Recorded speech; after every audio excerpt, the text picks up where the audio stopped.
Welcome back to another inspiring episode of Mom Over Matter. This podcast is where we explore how moms navigate life's biggest transformations and redefine their journeys. I'm your host, Faisa Ali, and today we're diving into the beautiful intersection of travel and motherhood with somebody who knows this world inside and out, Sahara Rose De Vore. Sahara is a travel coach, founder of the Travel Coach Network, and a new mom to a 1-year-old.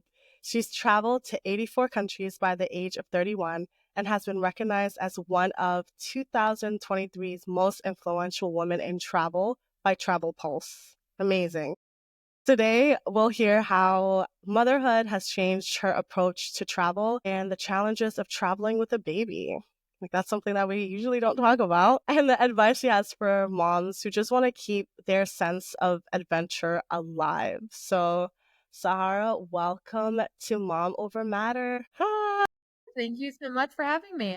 Yes, it is a pleasure. I'm so glad that I got connected with you. Backstory, Sahara and I are in this membership group called Female Founders Collective. By the way, are you going to be there for the conference in March? Possibly, but that's something we can talk about because it has to do with like business, momhood, fears, anxieties, all this stuff too. Okay. Amazing. All right. Well, thank you so much. Sarah, I know for many of us, life looks a little different before we have kids, and travel can be a big part of that. So, can you share a little bit about how your life was before becoming a mom? Yeah, very different. I was a backpacker when I was 21. Was I 21 when I graduated? 22 when I graduated university in 2010. I didn't know what my career path was going to be. I had a degree in hospitality and tourism management, but even though it was in the travel industry and that's what I do now, I didn't see a connection whatsoever. I didn't want to be a travel agent or work in hotels or do any of the things that I felt like the industry said, like, here are your options for you. I was also living in the big city of Chicago at the time. So there was countless opportunities when it came to working for a company or getting paid to travel for business or anything in hospitality. But I just wasn't aligned with any of that. I didn't want to sit in a corporate office and have someone tell me when I couldn't go on a vacation. And even though I didn't know what I wanted, I knew I was clear on what I didn't want. And I was also struggling with a lot of anxiety. I'd grown up with an anxiety disorder. I was experiencing bouts of depression in my end of university and this new sense of freedom now that we're done with school, but all these pressures. And I just wasn't in a good headspace at the time. And I didn't come from a traveling family. We barely traveled ever, except for in the family van from Wisconsin, where I'm from, down to southern Texas and then into Mexico, which is where my grandmother's family is from. And then same thing up to French region of Canada. But I was so young, I remember bits and pieces of the Mexico trips. But no one traveled for business. No one took lavish vacations. No one even went on vacations. I feel you. Same. Yeah, it was like travel was just so far out of my mind of what could be possible for me. I thought the same thing as everyone else, that it was so expensive. You can only do once a year. Like you have to plan and it's going to take a big bite out of your budget and so forth. It's not safe everywhere, all that stuff. And so when I graduated, I was like, I don't know what I need, but I need to get away. And that's why I decided to book a one-way ticket to Ireland, and I packed a backpack and I was like, peace out. I'm going to go do something very different. And I I love was that. really scared, but that was the beginning of my entire journey.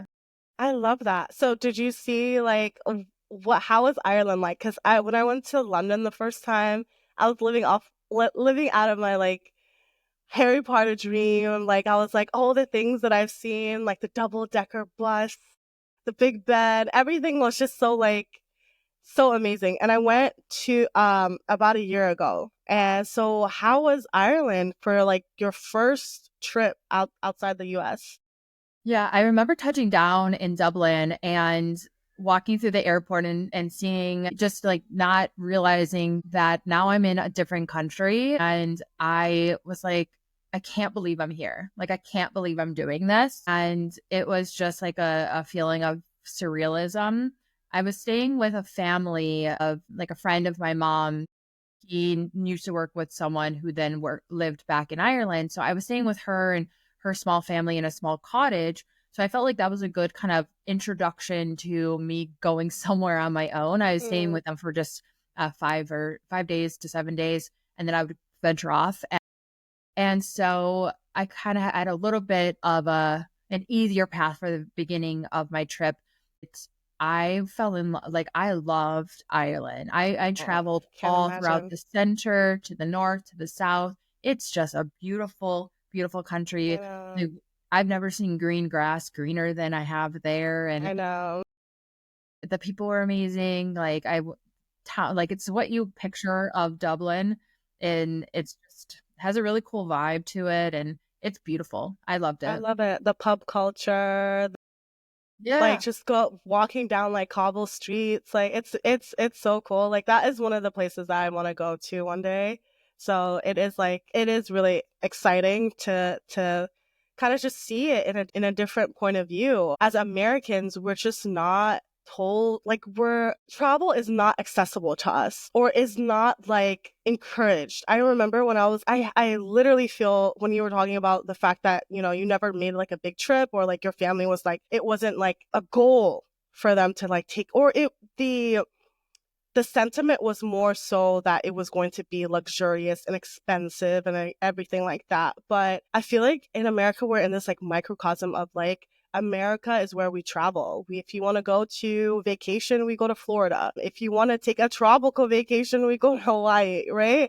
So making travel accessible and having, you know, our kids, like showing our kids that we're actually going to these places and that, you know, these are different worlds, these are different, and you just get a perspective of people that is so humanistic, like so, I just can't explain it. It's something that you have to like when you get out of that plane and you like smell the first breath of like new air, it's just unexplainable. So I encourage people to go all the time, even if it's just like to Dublin, which is like a few hours away from New York City. But that's amazing. So when you found out you were going to be a mom, did that expectation of how it would change your relationship, travel, and your overall lifestyle change? A little bit because I spent 10 years traveling to 84 countries by myself. I'm an only child and Hmm. I traveled solo. So I was very used to being on my own.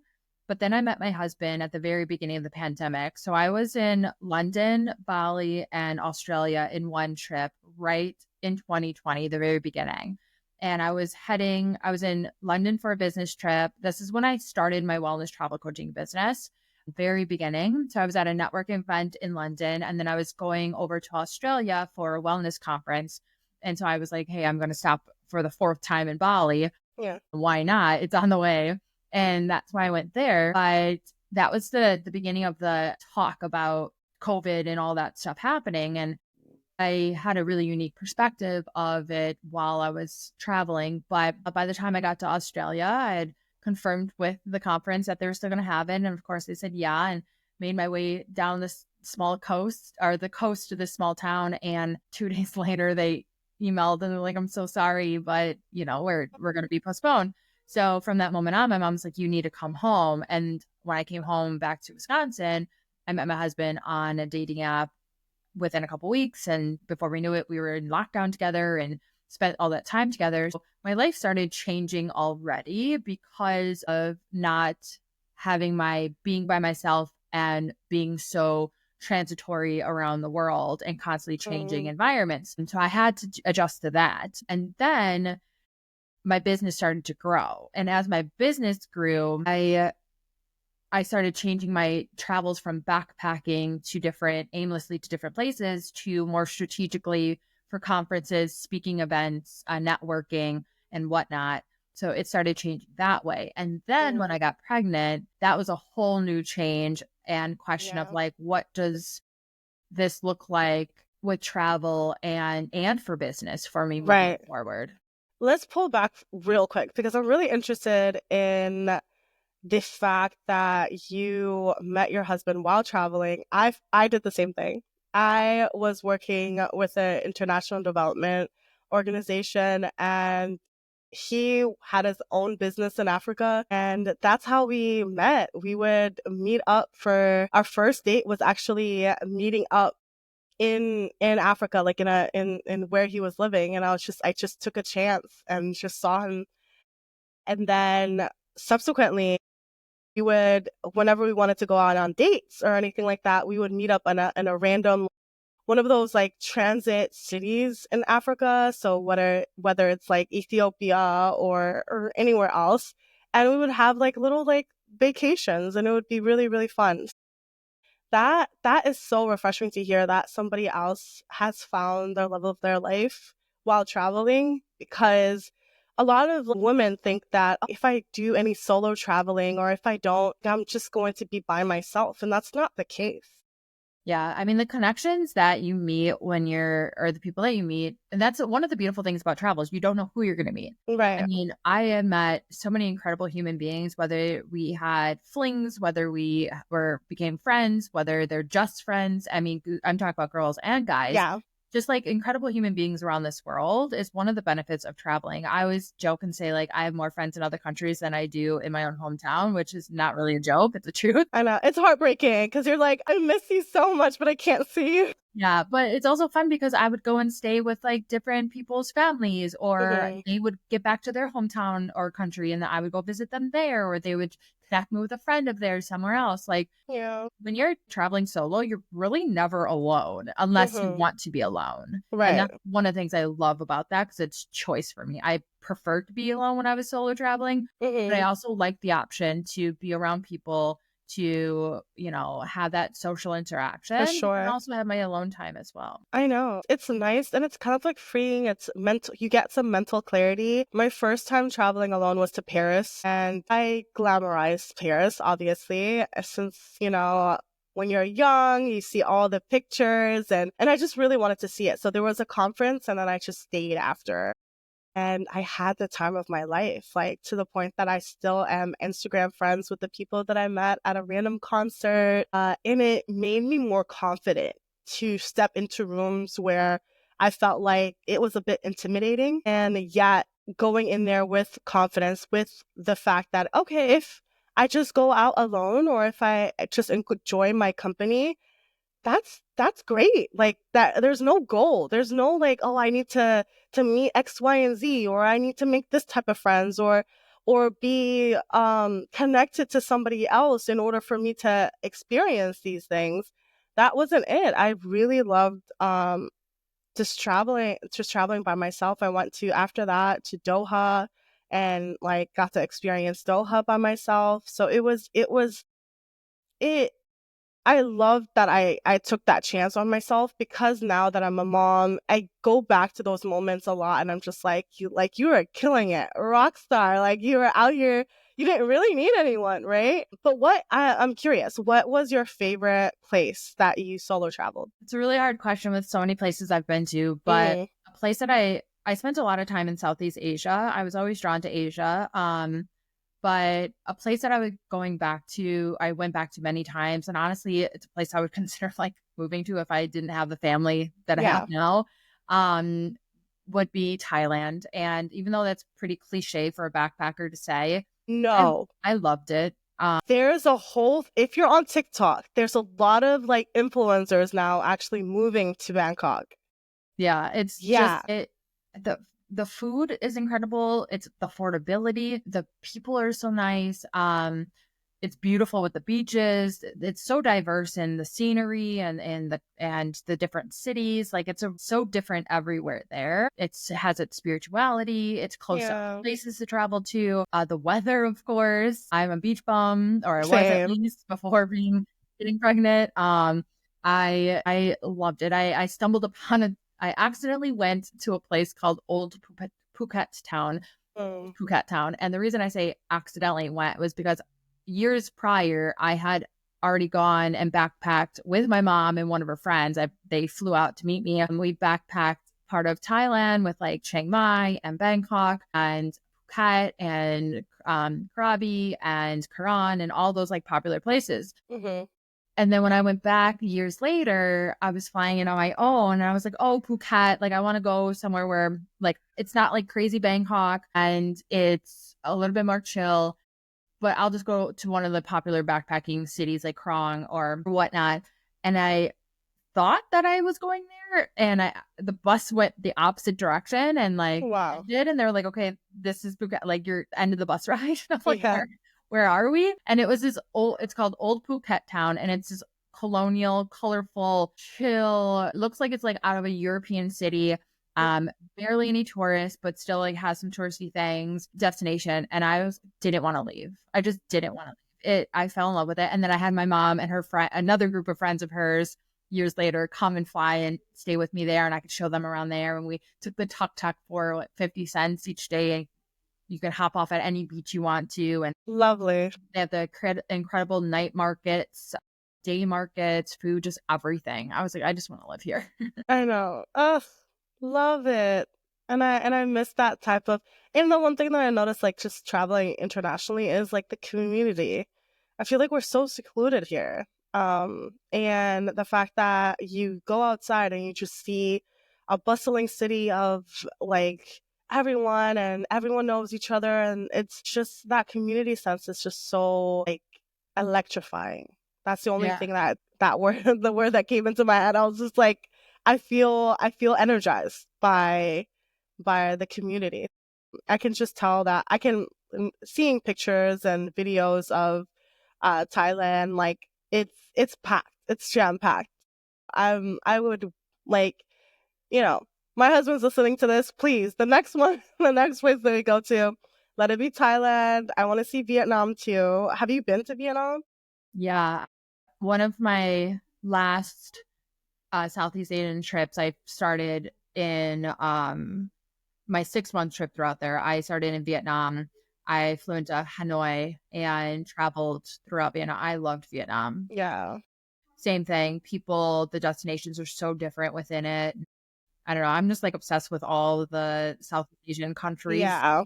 The one place that I am waiting until my girls get a bit older. I have 18 months and a 3-year old is Japan. I've seen so many pictures. I'm a anime fan. I've just like grew up watching anime and then I'm just in love with Japanese culture. Like I'm enamored. Have you been? Yeah, I love Japan. It was one of my favorite places. I went to Hmm. Kyoto and Osaka and I'm obsessed with like Japanese food, Japanese culture. Tell me about the sushi. Is the sushi like top tier? Of course it is. I've always worked in sushi restaurants in the States, so like I Yeah. was just already aware of like a little bit of the culture and Mm, I don't know, it was just it's so spiritual and like honestly the nicest people you will ever meet. A quick little story, like they use umbrellas everywhere in Japan because they interesting. try to like hide from the sun and then Hmm. of course if there's rain like whatever, I don't know, they carry around a lot of umbrellas Okay. and I'm like anti-umbrella. And I was walking back from in Osaka from seeing the Osaka Castle one time, and it started drizzling. Mm, And I'm standing at the corner, and I'm just like looking around, and before I know it, I kind of feel like some pokes on the top of my head. And I'm 6 foot tall, so I'm tall, and so I like look and. It's like this short little old Japanese grandpa holding an umbrella yeah. above my head for me so I don't get wet from the rain. It was just so sweet. But it was like one of the safest places I've ever, or like best places I've ever felt safe. That's amazing. I can't. The safety is like number one. I think Dubai was the only place that I've been to that I actually felt safe traveling. That you could say like you can like drop like your phone and your phone will magically come back to you. My best friend went to Japan for a honeymoon like a few weeks ago and got me some goodies. So she got me Kit Kats, all the I requested a lot of things. Matcha, snacks and like skincare because she was going by Seoul and I was like, I'm obsessed with Korean skincare. And I was just like, yeah. So I would love, love, love to go to Japan. Like that's the number one place that I would love to go to soon. One question that I've had and I feel like I want you to clarify a little bit is everyone knows a little bit about what a travel agent does. but what does a travel coach do? Yeah. So that's obviously one of our most popular questions, like what's a travel coach? Mm, So everyone's heard of, like you said, a travel agent or travel advisor. There be someone who plans and books trips for people. There's a whole different training. You need an IATA number and all that in order to be that. But a travel coach is someone who helps people bring awareness to why they want to travel, helps them set intentions for their trips, mm, and helps them use travel as a medium or a tool for things like transformation, healing, self discovery. All these underlying reasons why we travel in the first place. Travel coaching really brings that to the surface. And okay. so it's a lot more of like an intentional way to travel so that Hmm. you can have the experiences that are meaningful and purposeful and transformative that you hope to have. Oh, I love that. Okay, so let's do a little game. Oh, I'm your client. So if I'll just I won't even be creative, but I'll just talk about my life. I have a 3-year old, a 1-year old. I want to take a family trip. I love international travel. I want to go to somewhere that's not the Caribbeans, because we've done the Caribbeans, we've done Dominican, but I want to have a very cool experience where it's restful, but also fun and adventurous.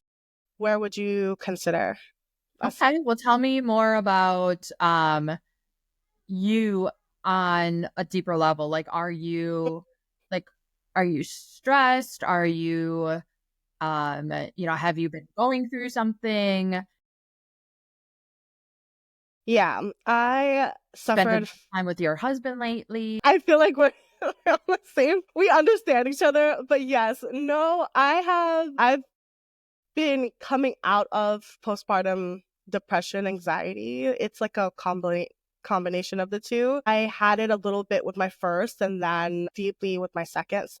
And then with my husband, I feel like we just don't get time alone at all. We never get to spend time, but we're also away from family where we can get like adequate help. Like I don't have my mom in the city where I can just drop off my kids and then we can have like a little staycation or something. So yeah, so that's what I've been dealing with. I just feel like I was a big traveler before I had kids and then we kind of pulled back a little bit.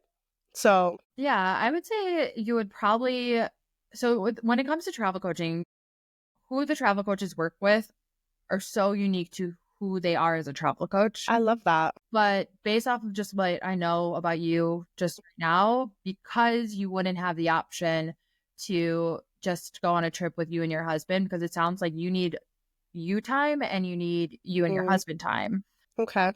But in that case, if the children are coming along, I would suggest finding destinations, one where there's beaches. It's going to keep the kids occupied, Mm, and or like play parks or like water parks or something like that where they're able to kind of occupy themselves and have some fun, be close by, but you have at least a little bit of time to kind of decompress, or you have time to your husband can be with the kids for a little bit of time and you can go for a walk on your own, or you can go spend some time in nature, take a walk in mm, a body of water, someplace where you get some time to reflect and get a deep yeah, breath for yourself beyond just having to like book a spa day, or those are just so kind of yeah. transactional. Mm, And then, yeah, like you would have to really, that's why you would have to work with a travel coach that focuses in family and experiences, because the amount of information that our travel coaches have based off of their own experiences is like blows my mind. But yeah, like when it comes to the travel coaching, you'd have to really dive in and ask yourself, like, what are you really looking for and in I need love of? And that. it's far more than just a vacation that you would Yeah. be picking, because vacations can be stressful. Vacations can be 100%. The relocation. We went to Dominican and I was like, I just feel like I relocated to a tropical area. And I have everything. I have the baby stroller, I have the baby food. I just felt like I was just doing everything without I actually felt more comfortable at home because I was like, at least there's a crib, there's this, I have all the things that I need to. But yeah. now I'm just, you know, just creating more stress. So I love the fact that you consult and like ask about the likes and the ambitions and what motivates you and what you're struggling with. Like, I've never heard that from like a normal travel agent, travel person. So I love that you're educating people and you're really mentoring them on like what they want, like what they deeply want. And that's not, as moms, like we think about our families first before ourselves. So I got an emotional response, to be honest, when you asked me like what are you struggling with, because I was just like, yeah, I wasn't expecting that. So that is such a value that you bring to your clients. Yeah, yeah. Our travel coaches, I mean, really where it all stems from is because travel has done something to each and every one of us. So our travel Mhm. coaches were inspired to take that experience and that knowledge and that passion for travel and use that to help other people. But who they help is so specific to their own stories. And I'm inspired and learn about my coaches and their stories in ways I never imagined that travel would Mhm. have impacted someone because we all have different lives. We all have different experiences. We all have different whys and different outcomes. And so it's really, we have travel coaches who use for themselves travel as a way to cope with trauma, whatever kind of trauma that might have been. Or we have travel coaches who have lost their loved ones, whether it's a spouse abruptly or their children, and use travel as a way to like cope with grief and find purpose in life again. Like, can you imagine? Like, Yeah. it's insane. So, but that just speaks to the power of travel. And that's really Mhm. what we do in the Travel Coach Network is to really bring to light the value that travel can have on us as human beings in our life. No, amazing. I mean, I'm just like in awe. So I created this is a surprise for you. I created a little game for that's tailored to you called Pack or Pass. So, all right, traveling with a stroller at the airport or a baby carrier. Stroller at the airport. Mm, I agree. Like, I feel So like much I'm just gonna easier. be so tired with like carrying my baby all the And the time. stroller can like you can put stuff underneath it. They can check it at the gate. Like it's not Yeah. that complicated. Oh my gosh. Red eye flights with a baby. Pack or pass? Depends on where you're flying out from. But um yeah, I mean, my son, I mean, there's something about the planes that kind of just like knocks him out. So I I know. don't know, Yeah. really. Both my kids knock out and it's lovely. Yeah, I actually I'm yeah. gonna absolutely pass because I don't want to. It's hard for me to fall asleep when I'm holding Mm, and taking care of my baby on a plane. yeah, for sure. Packing toys and entertainment for long trips. Pack or pass? Absolutely. Yeah. Everything you can think of. And most Yeah. likely, they're not going to use any of that. It's going to be whatever surrounding stuff you find, like Yeah. pretzel bag or something like I that. know. There was a time that when we were traveling, I think it was one of our trips back to DC, that I am like walking down the aisle, down the plane aisle, and then I try just like randomly look for my boarding pass to see what seat I was at. And then I just see a whole chunk missing from the boarding pass. And then I was just like, I looked and I'm carrying her like around, and then I see that she's like chewing on the boarding pass, and I was just like, girl, after everything that I'm doing, of course you would like. So it is a stressful time. So I would recommend anything if you're a mom that is really feeling guilty about screen time. Screen time is your best friend at the airport and on the plane. Like, please, I condone it because it's hard. It's a hard transition for you and the baby. So, Yeah. all right. So another one is booking luxury resorts with babysitting services. Pack or pass? For me, I'd have to say pass. I Mhm. I I have a hard time trusting people with my child. Granted, my son's only 1 year right now, so Yeah. will that change in the future? Possibly, but I mean, even right now, I work from home with my son, and yeah, that's just Yeah. my preference. I feel you. But I didn't do daycare until my daughter was, well, I didn't even do daycare. I waited until she was in preschool. So I get it. It's like in this climate, it's kind of hard because after everything that you hear, there was a babysitting service when we were in Morocco. We stayed at the Riu Hotel in Tagazout. Beautiful, by the way. Beautiful beach town. It's, I think, the best. I might be hyping it for them. But it might be one of the best surfing areas and like destination in Africa other than Cape Town, I think.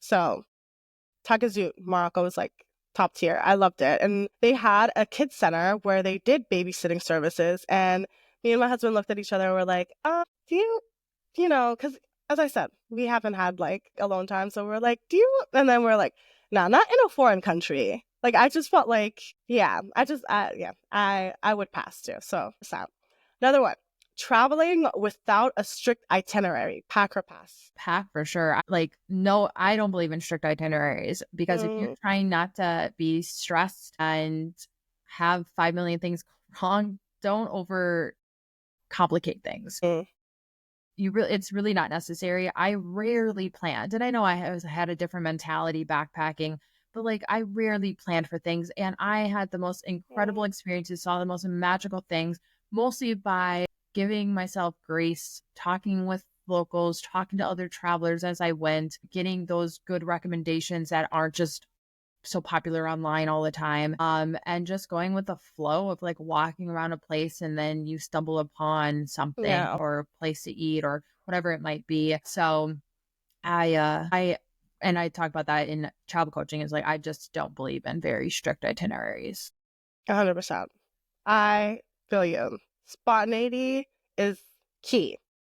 Be spontaneous. If go down the path that you haven't gone before. It is that adventure is what makes traveling so fun. And when you can go on ChatGPT and make a travel itinerary and do all the things and be like coordinated and like to the time, but it kind of like loses its luster, its allure, its I don't know. I don't like a strict itinerary. I'd rather just like book it, book the place. This is kind of what we're doing.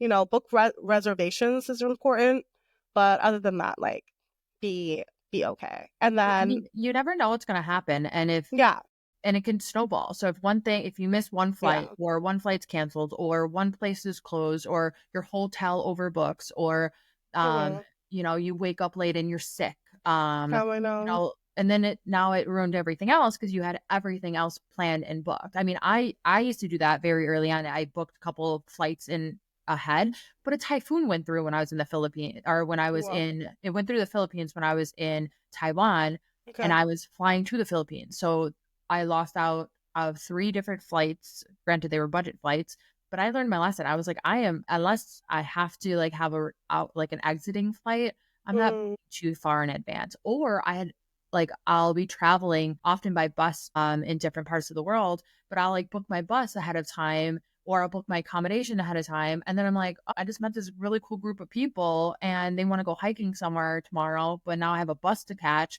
I'm mm, going to skip the bus and I'm going to go hiking. So I just wouldn't overcomplicate everything. yeah, I wouldn't either. It just doesn't make me. I feel like I'm type A at work and I want to be type B in life. Like I just want and I make this like comment to my husband that like when he's there my brain shuts off that I'm just like singing making my way downtown. Like he takes care of all the like he's an airport dad, so he takes care of the the boarding pass, everything like that. So it's nice to just like chill and let life happen on trips, which is great for you. Yeah. So we're gonna switch gears a little bit and talk about your career. So as a travel coach and entrepreneur, how do you balance business with raising a young child? I am still figuring that out. Mm-hmm. So with my son being a little over 1 now, I've been in business for 7 years. I Mm-hmm. mean, as a business owner, you're always learning. We're growing tremendously. We have a lot going on that's really great in business. And Yeah. then throw a child into that mix of, like I said, I work from home with him. So, Yeah. yeah, I'm finding my own balance and rhythm and limitations when it comes to my business, Mm-hmm. but I'm also learning to like live in the moment and appreciate every stage he's Yeah. at and every moment I have with him. I'm very grateful that I have a mom that could be flexible sometimes with her schedule, or my Lovely. in-laws could be flexible as well. So like today I had like 7 calls in a row, and I just scheduled them all in one day and then worked from my in-laws place. But I know everyone has those luxuries, Mhm. but I choose to not put my son into daycare. I mean, that means if I have to wake up at 5 in the morning to get some Mhm. emails and work done before my son wakes up, then so be it.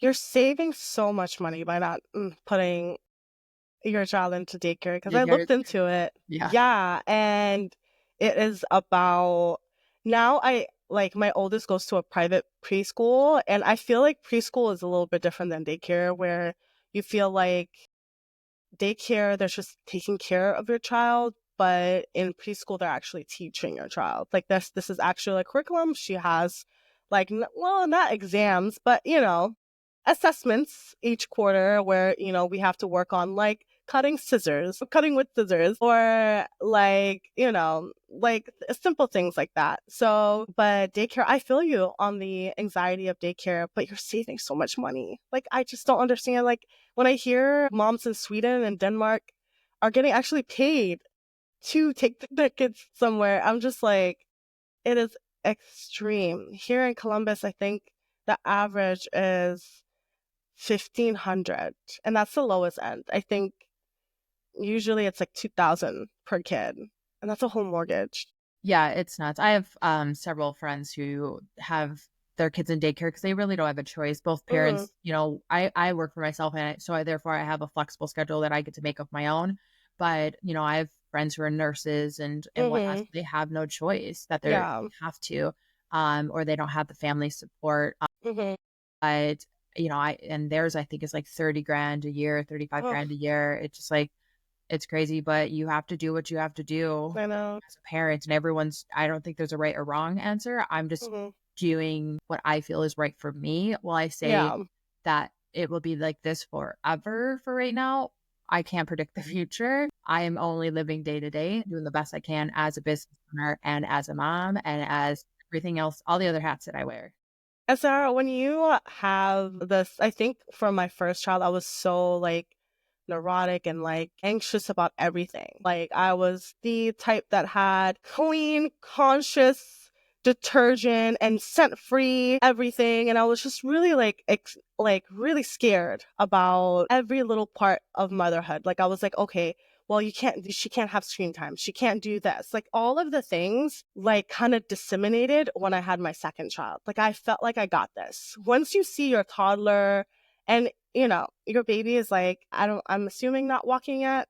So when he does walk and he's putting things in his mouth, then all of that like just kind of goes away. You're like, you just have to let these kids be kids at one point, because for my second child, it's hilarious. Like I had posted a meme on Instagram about a girl who like had the beautiful aesthetic nursery that had like the rocking chair in the corner, the aesthetic of like sign in the back of the stroll not the stroller, the crib, like gorgeous, gorgeous, gorgeous. And then the second child comes and it's like a little a little bassinet in the corner, and then wipes and diapers, and then that's it. So yeah, so it is for this. I feel like if you do want numerous children, you'll get the hang of it, and it's like it's less daunting. Like you can like most moms reconsider daycare. That's something that I'm thinking about as like I go into entrepreneurship.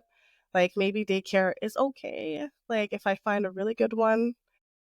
Uh, There's a lot of really great ones out there. yeah. Yeah, you kind of, I mean, I'm already starting to like I understand it's really the anxiety when it comes to being a new mom, Mm-hmm. especially of like, the things they consume and the fresheners they breathe and the food that Mm-hmm. like I'm not overly cautious, but I'm pretty cautious. I try to Yeah. give him the healthiest food I can make. I make his food, Yeah. and I know a lot of people don't have this time to do these type of things. Mm-hmm. So again, what works for every mom is going to be so different. Mm-hmm. I was always so protective. It's like he's gonna hurt himself I or know. whatever. And now I'm to the point I'm like, he'll learn, he's gonna bunk his head, Yeah. he's fine. Like I'm on my computer, I'm like, he's fine, he's over there. Like a little bit more like hovering over him because he doesn't like is so afraid of him getting hurt all the time. I'm like, he's Oh, fine. Don't worry about it. it's Like, okay. he'll know. Yeah. He's like, he's climbing on the table. I'm like, he'll get down. Like, he's shaking the table. He'll be 100%. fine. So that's starting to like get better with that. But, Mm-hmm. you know, it takes time. It's like Yeah. for me to allow my husband to like drive with my son. I was bawling every time. I'm like, no, I have to go with you. Like, I can't. Like, he's like, no, you're fine. I'm like, I have no. to sit in the back seat and like make sure that he's like breathing.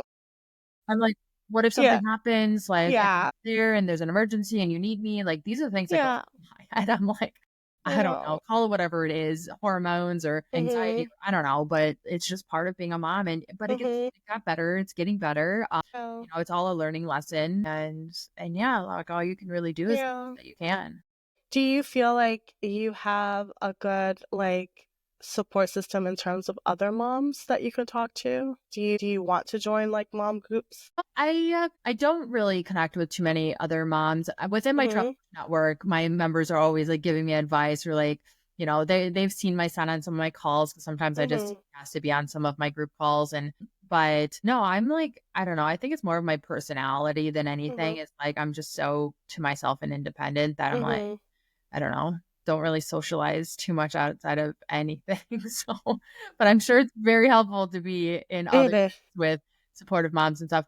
I mean, I watched my supportive groups are like TikToks. So Same. I watch a lot of TikToks where I'm like, I relate to the moms. I'm like, okay, so I'm not crazy, or like this is Yeah. common, or like, you know, my kid does this too, or whatever it might be, or like Mm-hmm. I feel that way as well. So that honestly helps me feel like this is more I love normal. that. Other moms feel this way too, or think this as well. Yeah, I love that. And and even this talk is really therapeutic for me too because I didn't know like other moms like dealt with like the anxiety of motherhood where they were like okay like I didn't like I had the same thought when I was taking my baby from the airport and I felt like I had to give my baby up to my husband and I had to make sure that he was okay. It was his first time traveling. It's just I freaked out. Like I had to overpack everything. I was asking 101 questions. I was like, make sure your location's on. Make sure that that you sanitize and Clorox the whole seats.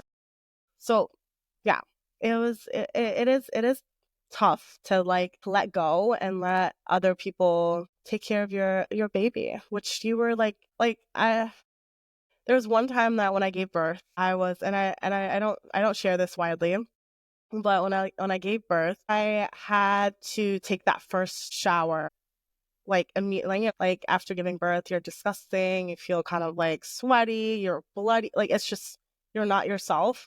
So I took that shower and I looked down on my belly and I just started bawling, crying because I was just like she's not safe in my belly anymore. Like she's out, right? And it just like it shook me that I was like and I tell I try to tell my friends and my mom and everyone we're like she's fine, she's beautiful, she's healthy, but I'm just like the world is scary. The world is so scary and I feel like she was safe with me. You get it? Yeah. I think about that all the time of like, I brought my son into this world and there's so Yeah. much unpredictability. Mhm. And then, you know, what does the future in this world look like? You know, what does the future for him look like when I'm no longer here? Like all of that goes through Yeah. my head. Like, but then I have to reel myself back in and be like, be in the moment and stop You being, know, like, you know, thinking like be that because it makes me happy. so sad. Yeah. And it's scary. I'm like, all I want to do is protect him and him to be healthy and, you know, and yeah, And he it's will hard. be. Huh? He will be. He A will be. hundred percent. It's He so will hard for be. your brain not to go wander and, you know, like Yeah. I've always been a really big animal person. And Mhm. so whenever I see animal like the Sarah McLachlan like commercials or like animal abuse things, In like the I arms fall of an angel. whenever I saw animals when I was traveling, like stray dogs, like I like it rips my heart out and I Oh. just am crying all the time. And I'd be like, yeah, it's sad. Like, you know, when kids are sick or whatever, it's sad. But Mhm. I didn't have like something in my DNA wasn't there yet until I had my kid. And now it's like any sad story of anything that has to do with I'm bawling. something happening, I'm like in tears bawling. And I'm like, I feel it in my bones of how sad I Yeah. feel for that parent. And so I've never had that before. Mhm. It's just so hard to describe that feeling because I think, or giving birth, like having a child literally changes your DNA Yeah, it does. For sure. and their DNA becomes part of your DNA. So it's like, Mhm. it's so hard not to feel physically and mentally different, Yeah. far beyond just hormones. Yeah, for sure.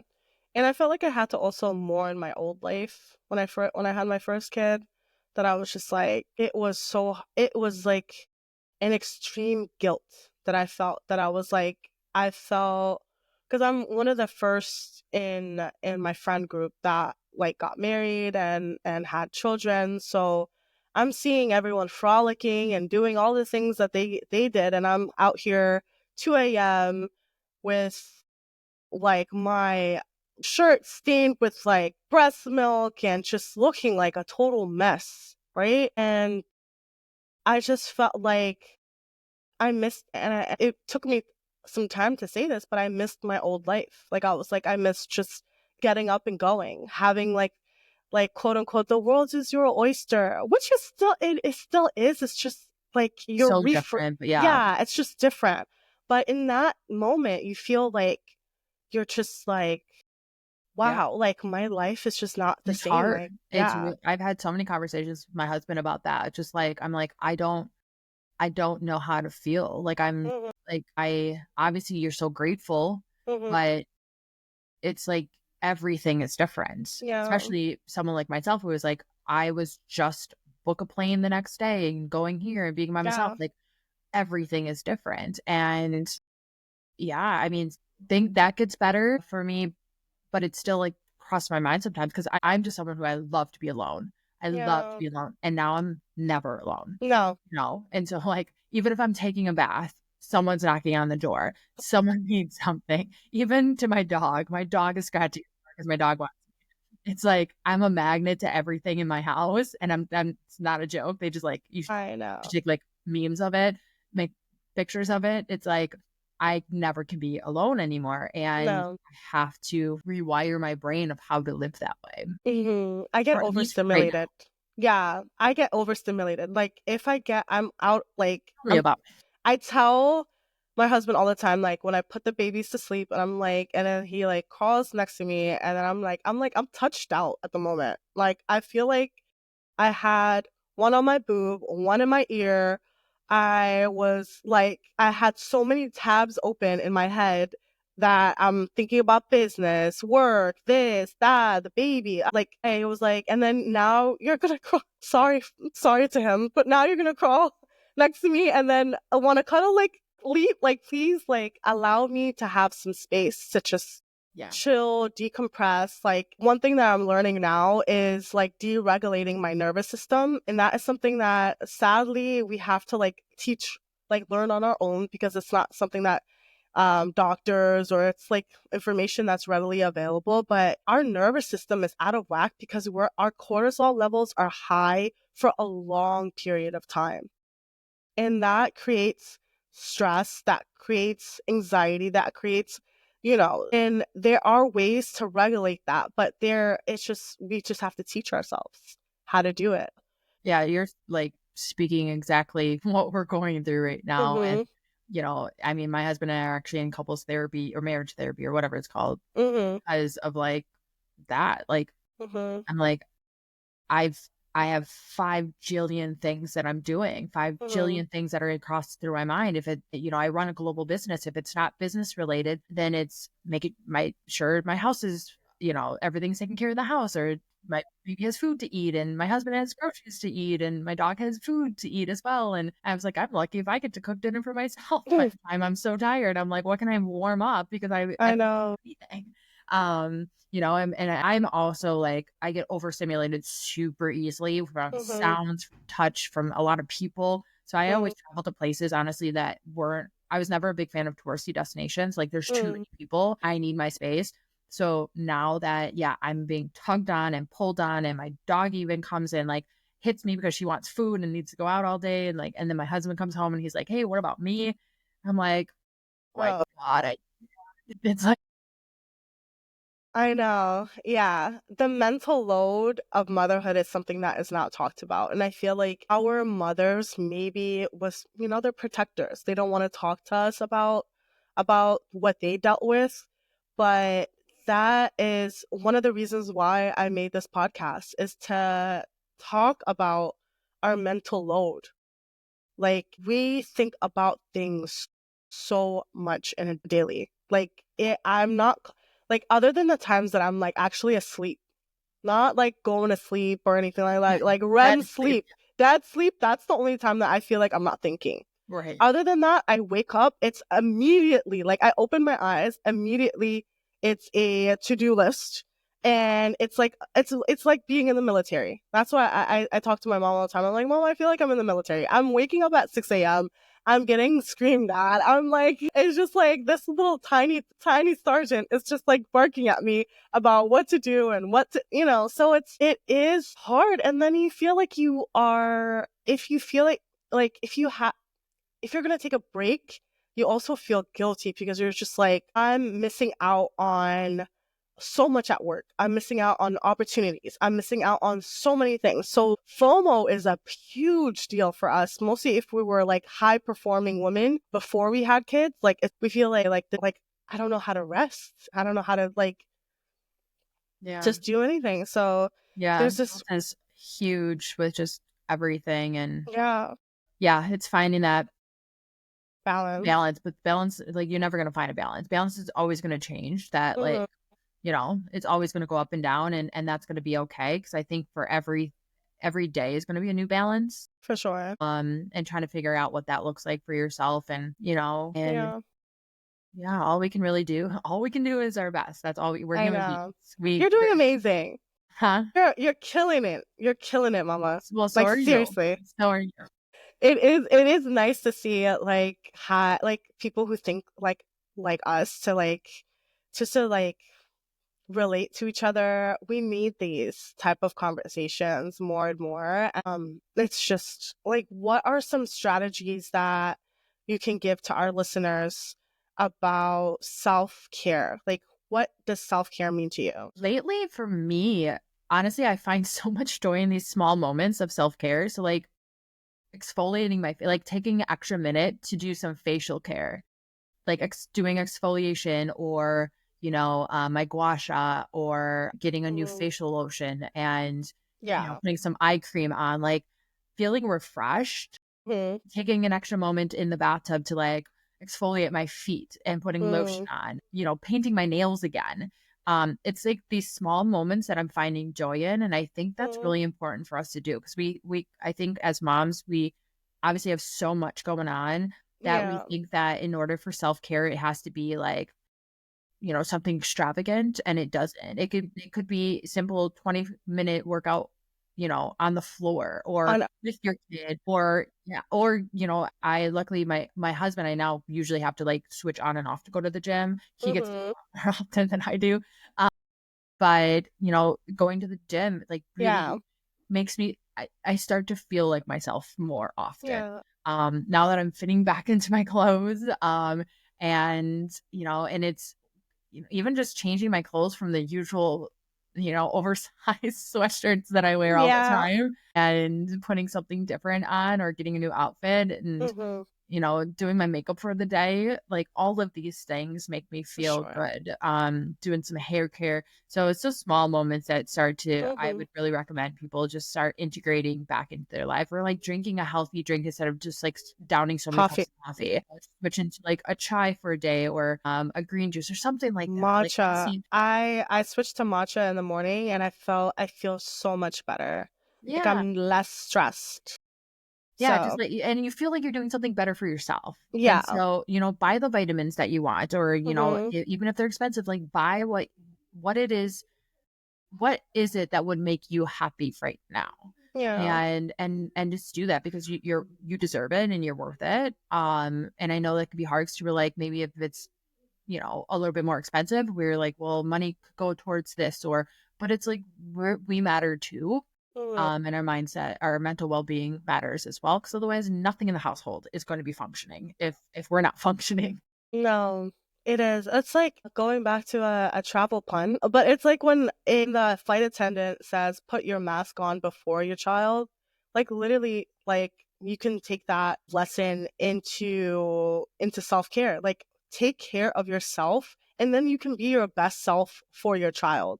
If not, you're just they're going to have a anxious mom, a mom that, like I don't know if like for me, I was a kid that was spanked when I was young, and I don't want to do that. I'm definitely like reading the book on gentle parenting. But there are times that, you will get so stressed out that all you want to do is just like scream. And I know it's coming from a like my inner child where I felt like I wasn't, I didn't have the independence, or I didn't have the like I didn't have a space to even to cry. Like you can't cry. You can't do anything. You can't, it was just I was always punished. So it is something that you feel like you need to just chill and relax and just take care of yourself first. And if you have a partner, if you have somebody special, just like tell that person just, "Hey, I need some time to myself," and not feel guilty about that. And that's even a simple 20-minute routine. 20 minutes is huge for us. Mhm.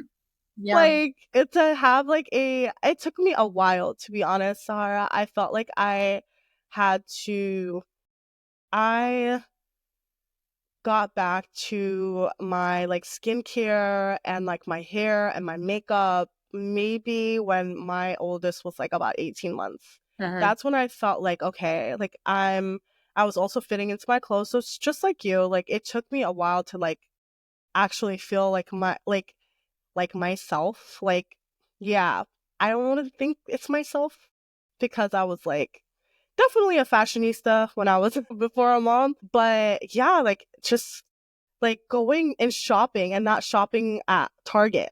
Like I would hate like from being like going into stores and like window shopping and getting the best clothes and all that stuff to literally shopping like big sweatshirts, big sweatpants at Target.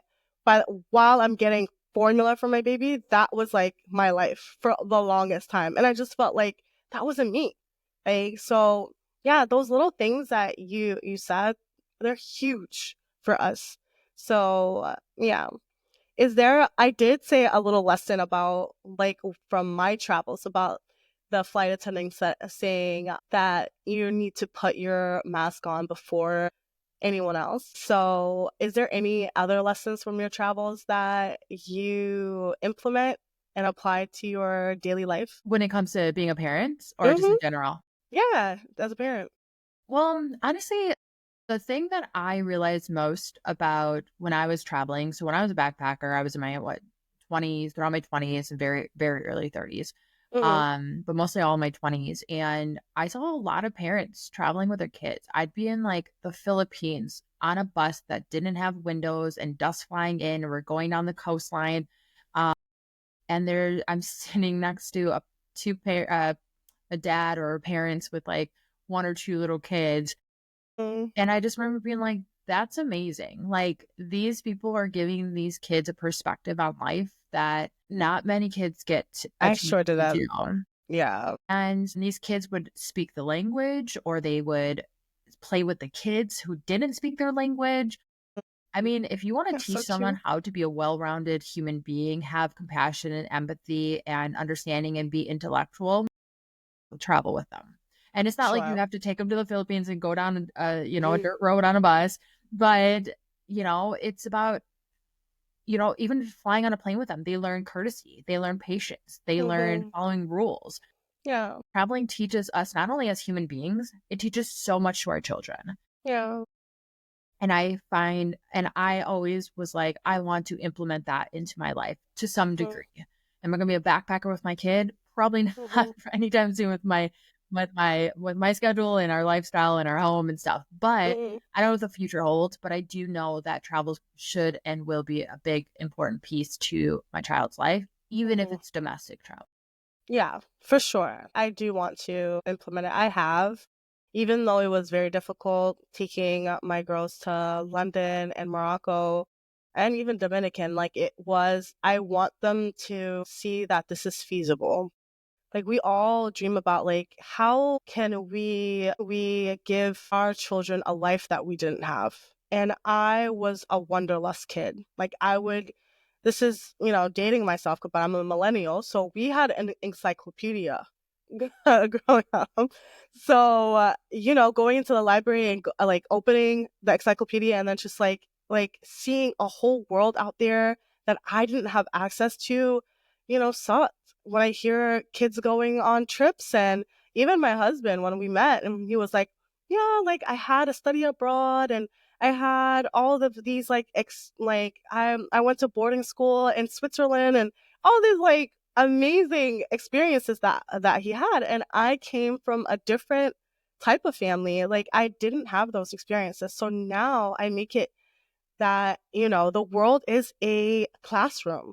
Like, do you want to learn about, like, that is the best classroom ever. It's just to travel, to see the world and see it, also seeing it with, like, their eyes. Like, Sahara, you haven't yet traveled, like, I don't think you've traveled internationally, but when your baby gets a little bit older and, like, toddler age, and you see what you've seen before that you just kind of like bypass all the time, and you're just like, whatever, okay, that is a statue. But to him, that's not a statue. That's huge. That's a huge deal for them. Right. So seeing life through their eyes, it's like traveling all like for the first time all over again. Yeah. I love what you said, and it is something that is like huge for moms. What would you say to moms who are like feel like they're overwhelmed about the thought of travel? I would say start small. You don't Mhm. have to, traveling doesn't always mean you have to get on a plane and go abroad. You can Mhm. travel in so many different ways. You can start introducing um your children to stuff locally. Yeah. You can also take a road trip, you could take a weekend getaway. I mean, there's so many amazing places close to home as well, no matter where home is for everyone. And sometimes it's just starting with that, growing your confidence. I mean, my son, we haven't traveled internationally yet, but we have Mhm. domestically. When he was 3 months, we went to Florida to visit his grandparents at Mhm. an Airbnb, and he went swimming in the pool for the first time. And Oh my god. we've done some domestic travel, So but cute. we did a long road trip to actually to Ohio for a wedding, and he was 9 months, I believe. And Mhm. I was like, oh God, I was so nervous. I was like, he's not gonna last in the car, because this is around the age where he started getting super fussy in the Mm. car for just 20 minutes of a ride. And I'm like, how are we going to last for this long of a road trip? He did incredible. Not Mm. one fuss out of this kid. We stopped at Quick Trips, and he thought they were amazing. Like he loved them as much as I do. And he did it amazing. We were in a hotel room for the first time, and we brought his walker, and we brought all this stuff that was familiar to him, and loved the big bed and loved running around the walker, and he did so great. So I think sometimes as a mom, or a lot of times, obviously our anxieties aren't always the reality. So give yourself grace, give yourself understanding, Mm. start small, and then really just trust, and if things don't go great, that's okay too. Like, Yeah. not always going to go great. And every time you go somewhere doesn't mean it's going to be the same thing every single time. No.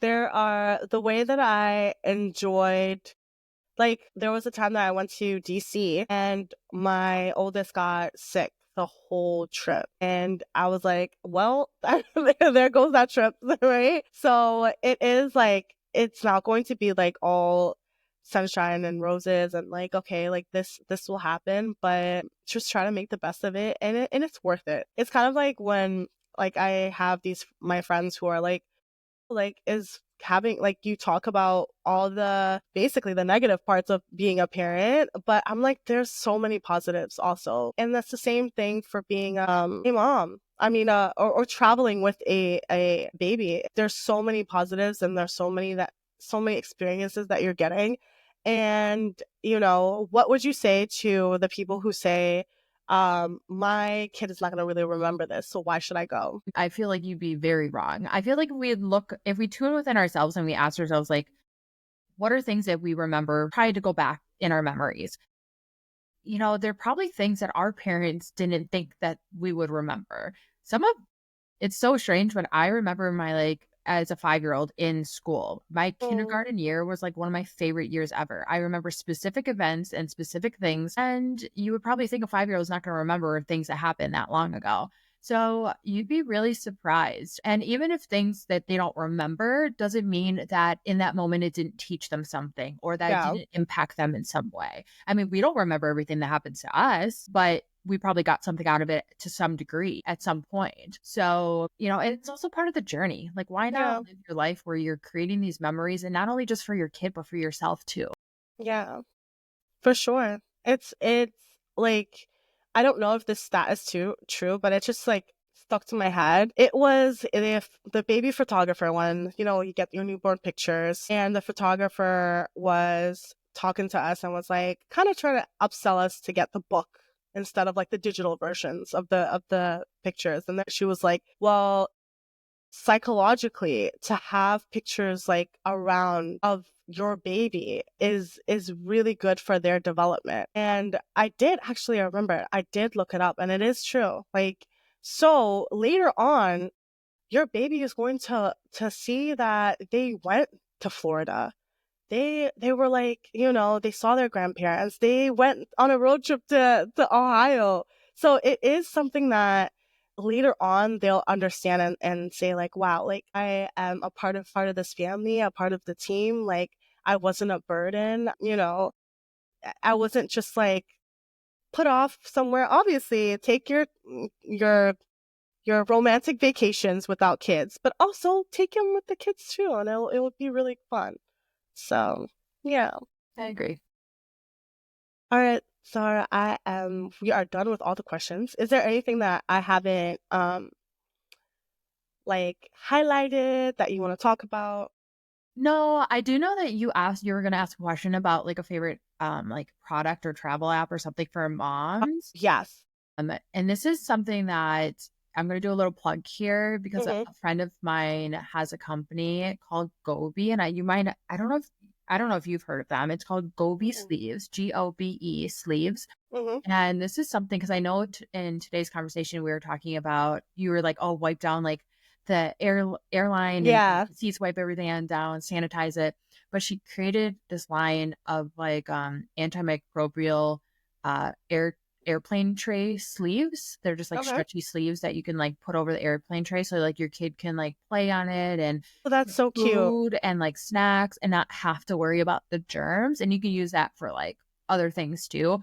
Um, and so I would say that is a product that and she just created actually a kids line with like cute kids designs on it. And so I would recommend moms checking that out because at least that's one more peace of mind for yourself when you're traveling is like not Yeah. having to worry about the gross airplane trays and like putting their Mm-hmm. snacks on it or putting their pacifiers or whatever it might be on it, their hands on it or putting their mouth on it as well Yeah. for them. So that's a really cool, unique travel product.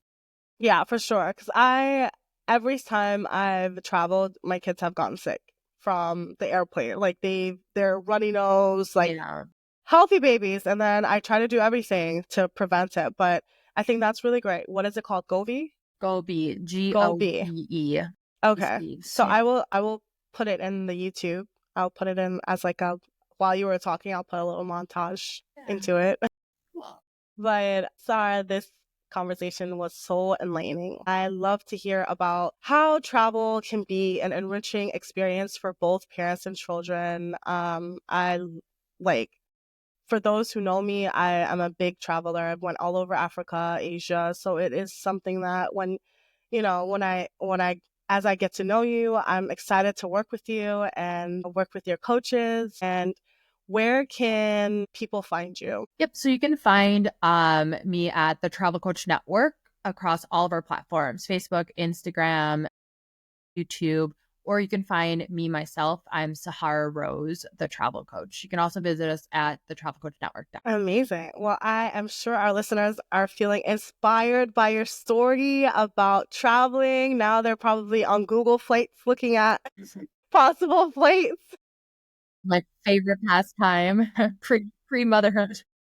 Exactly. So thank you so much for sharing your wisdom. And to our listeners, thank you for tuning in to another episode of Mom Over Matter. Don't forget to subscribe and leave us a review if you enjoyed today's conversation. Until next time, take care of yourselves and remember your journey as a mom is uniquely yours to cherish and embrace.